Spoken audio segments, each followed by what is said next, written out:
America की मुश्किलें किसी एक मोर्चे तक सीमित बिल्कुल नहीं है। यूक्रेन के इस महाजंग में भले ही वो सीधे नहीं लड़ रहा, लेकिन एक मोर्चा ऐसा है जहां वॉर हुई तो उसे खुद ही जंग में उतरना पड़ सकता है। दरअसल ईरान अपना अब तक का सबसे खतरनाक हथियार लॉन्च करने वाला है और इसकी जानकारी खुद ईरान के एक बड़े अधिकारी ने दी।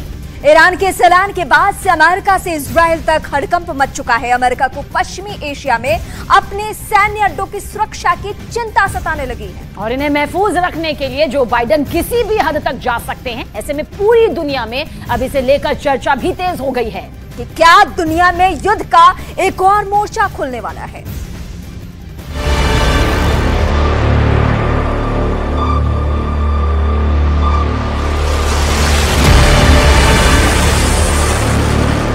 ईरान अपना अब तक का सबसे खतरनाक हथियार लॉन्च करने वाला है।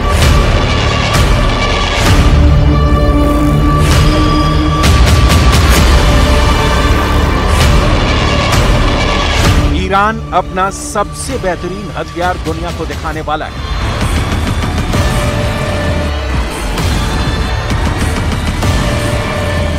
इसकी जानकारी खुद ईरान के बहुत बड़े अधिकारी ने दी है।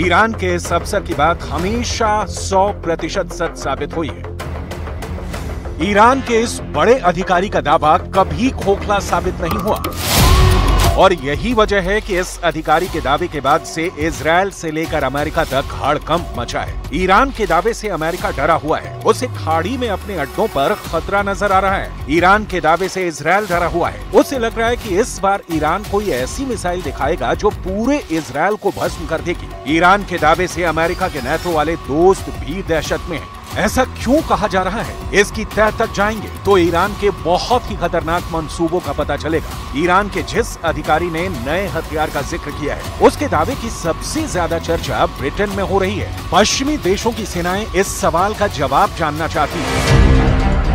क्या ईरान हवाई टारगेट को तबाह करने वाला हथियार लॉन्च करने वाला है? क्या ईरान जमीन से लॉन्च करने वाला हथियार दुनिया को दिखाने वाला है? ये मिसाइल है या फिर कोई ड्रोन?